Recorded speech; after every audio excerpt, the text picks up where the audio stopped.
Gênesis 21, versículo 1. Visitou o Senhor a Sara, como lhe dissera, e o Senhor cumpriu aquilo que o mesmo havia prometido. Amém?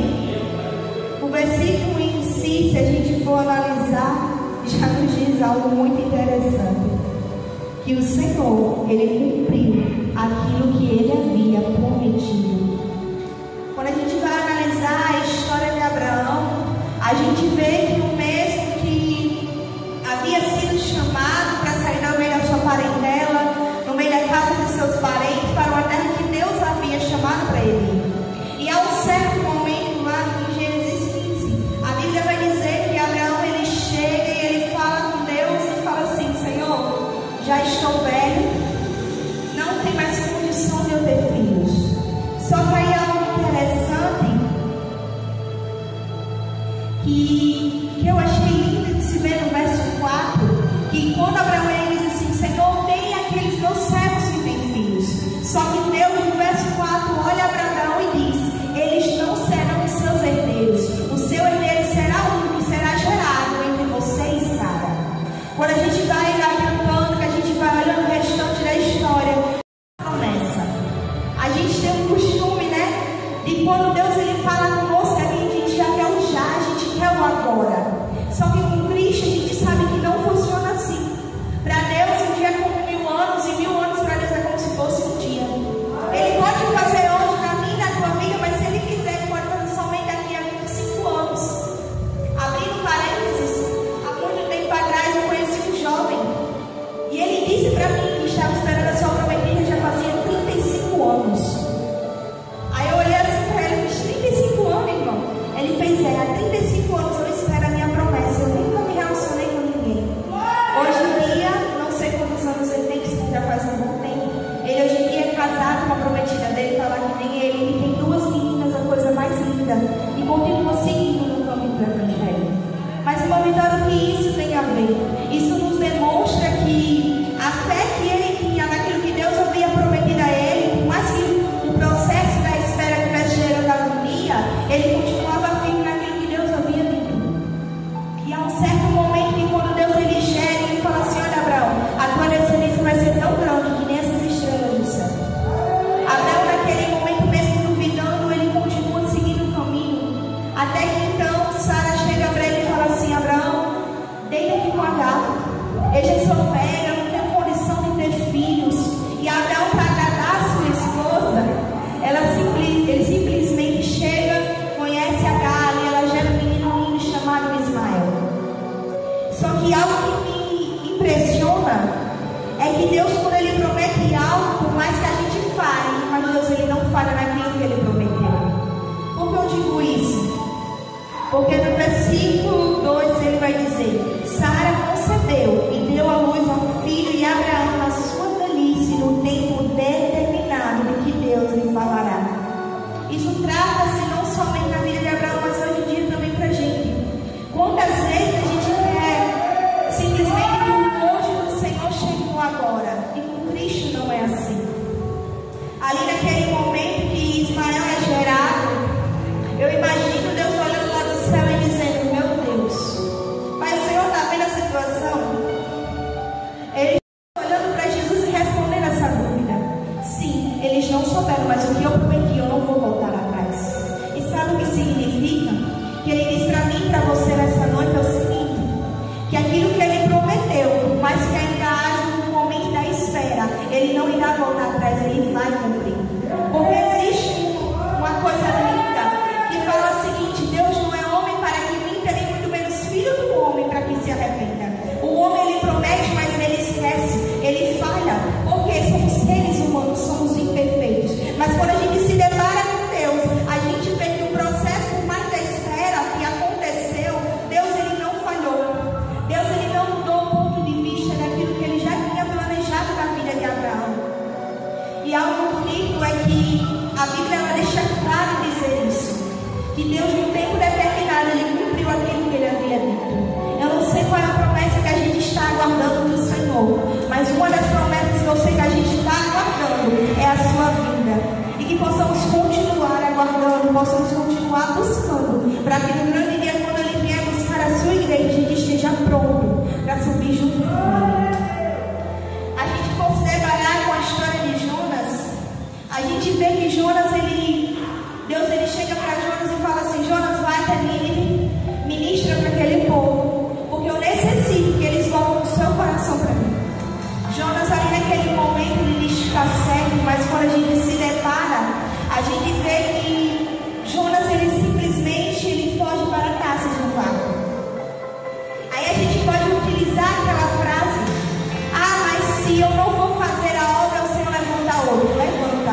Mas tem coisas na obra que é você que precisa fazer. Tem coisas que na obra Deus ele não vai levantar B, Deus ele não vai levantar C.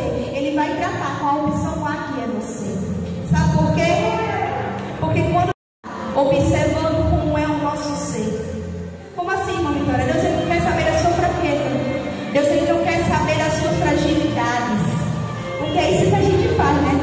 Deus ele fala: ah, eu vou levantar você no ministério de pregação. Senhor, mas eu não tenho palavras, eu não tenho dicção boa. Senhor, eu sou tímida, eu não tenho condições de ir na frente e ministrar. Aí ele levanta você para o ministério de louvor. Ah, Senhor, eu não posso louvar porque eu não tenho voz para isso. Há pessoas melhores, há pessoas capacitadas. Só que a Bíblia vai dizer que Deus ele não escolhe aqueles que já são capacitados, mas ele capacita aqueles que ele escolhe. É controverso, né? Mas com Deus ele não tem uma ordem que a gente siga, que a gente não olhe e diga: isso é loucura. Como a palavra do Senhor ela vai dizer que as coisas desse mundo, ao olhar, que as coisas que a gente vive hoje, para olhar no mundo é loucura. Sabe por quê? Porque a gente está no meio de um deserto e a gente não acredita que ainda vai vir provisão. A gente não acredita que ainda vai vir provisão. Porque quando a gente se depara com a situação, a gente olha e vai dizer assim: não vai dar certo. Se eu orar aqui, eu creio que Deus ele vai agir, eu creio que Deus ele vai fazer. Só que quando a gente se depara com a pessoa vai olhar e vai dizer assim: mas como é que vai ter capacidade disso ter vida? Ou até mesmo os vizinhos, como é que isso vai ter capacidade de acontecer? Só que quando a gente para observar aquilo que Deus ele promete, ele é fiel para cumprir na minha e na tua vida. Que não possamos botar a mão no arado e decidir voltar atrás. Não. Que não sejamos como Jonas, que Deus precisou tratar para ele fazer aquilo que o Senhor havia ordenado. Mas que venhamos estar prontos, por mais que diante do medo que venha nos afrontar. Porque a Bíblia vai dizer, se eu não me engano, é em Romanos, eu não sou boa gravando versículos, né? Mas eu gravo somente o que está escrito. Mas o versículozinho e o capítulo eu não consigo me lembrar. Mas a Bíblia vai dizer o seguinte: que antes do perfeito amor, lança fora todo medo. Aquele que ama, ele não sente medo. Por quê, irmã Vitória? Porque quando a gente vê que a gente decide seguir ao Senhor, quando a gente coloca o nosso coração onde devemos colocar aqui nas mãos do Senhor, por mais que a gente sinta por um segundo um momento de frustração, no outro segundo o Espírito Santo já tem chegado até nós. Então que possamos olhar para a situação e por mais que a nossa fé seja pequena, que possamos acreditar que o Senhor, Ele prometeu e Ele vai cumprir. Vai estar demorando, que a gente possa acreditar mesmo diante da demora que Ele vai fazer. Porque a Bíblia vai dizer em Eclesiastes, né, um capítulo bastante conhecido, que há tempo para todas as coisas.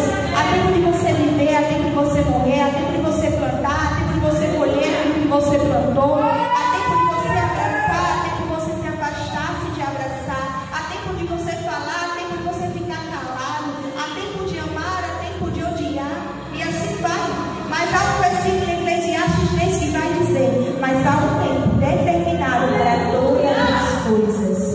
Por mais que a gente queira se apressar, que a gente possa olhar para trás somente para dizer assim: não vale a pena eu andar ansioso, não vale a pena eu ficar frustrado por algo que o Senhor falou que ia cumprir e ainda não chegou. É difícil, porque quando a gente olha para o nosso armário vazio, a gente se desespera, aí começa logo a coçar a cabeça. Quando a gente olha, chega em casa, a gente vê a geladeira vazia, a gente não tem aquelas questões de olhar e profetizar que vai estar cheia. A gente logo começa: Senhor, por que isso está acontecendo? Senhor, por que vida. Teve um momento que eu passei, no caso nós passamos na Alemanha, passei que eu pensei, por quê? Até que um dia o Senhor ele me levou uma passagem onde Paulo, ele, olha, diante de uma situação, ele fala: Deus, arranca de mim esse espinho.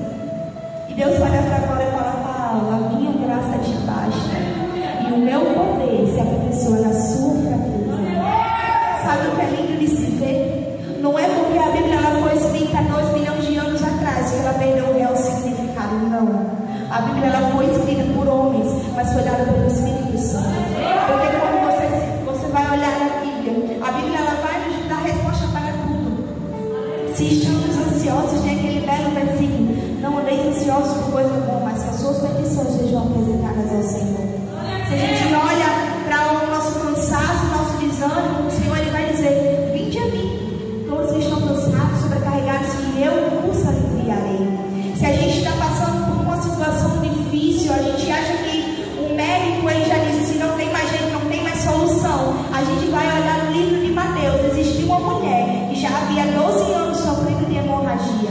O que é hemorragia, trazendo para outras palavras, era aquele período em que a mulher ia passar todo mês.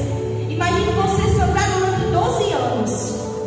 Era algo que para o médico, como a Bíblia vai dizer, ela já havia gastado tudo, não tinha mais saída, não tinha mais solução. Até que um dia ela escutou que Jesus iria passar. E quando ela se depara com aquela situação, ela disse: apenas tocar na alma da sua veste, eu serei curada. Ah, mas irmão Vitória, naquele tempo o Senhor Jesus ele estava andando na terra. E ele ainda continua, irmão. Ele deixou alguém chamado Espírito Santo para fazer algo que a gente não pode fazer. Ele leva nossas petições a Deus com gemidos inexprimíveis. A Bíblia ela vai dizer isso.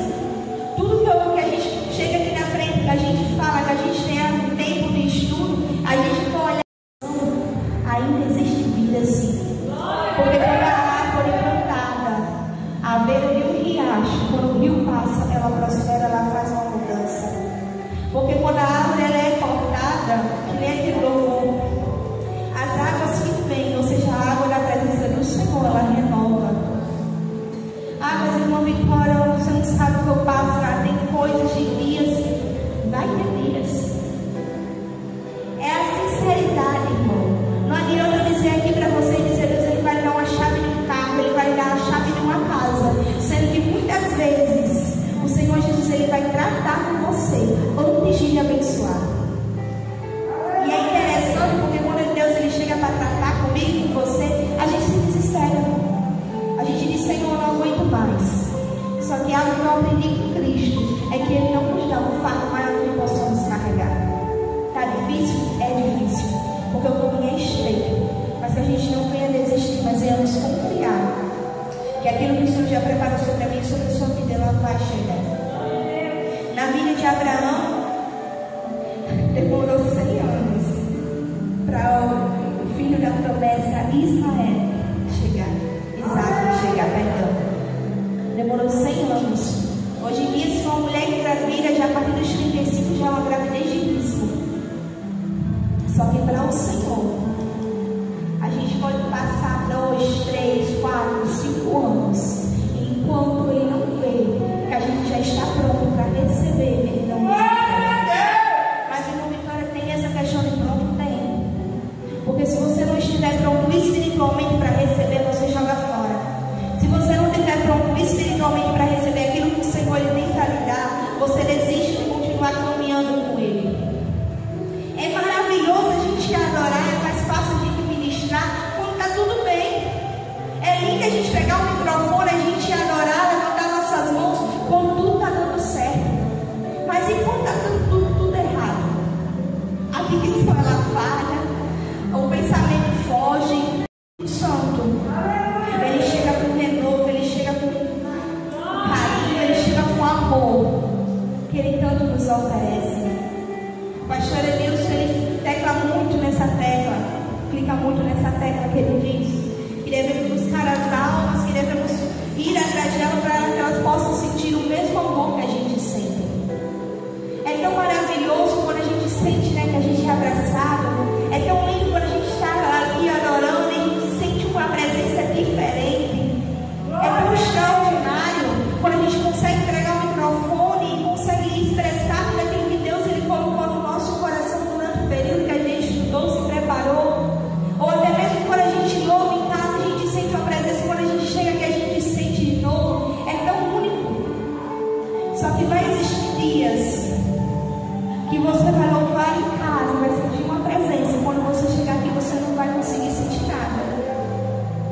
Aqueles que você vai passar o dia inteiro estudando, você está pronto. E quando você chegar aqui, o pensamento vai fugir, a dicção vai falhar, você vai ficar logo nervoso.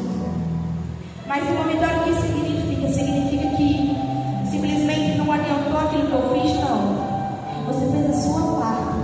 Só que por um momento, o inimigo ele vai buscar tirar a sua certeza, podemos dizer assim, que você é escolhido. Ele vai tirar por um segundo a certeza e a sua atenção daquilo que Deus ele já colocou dentro de você. Porque os lá de fora ele não quer porque já são dele. Os que estão em cima do muro, o inimigo também não quer porque também já é dele.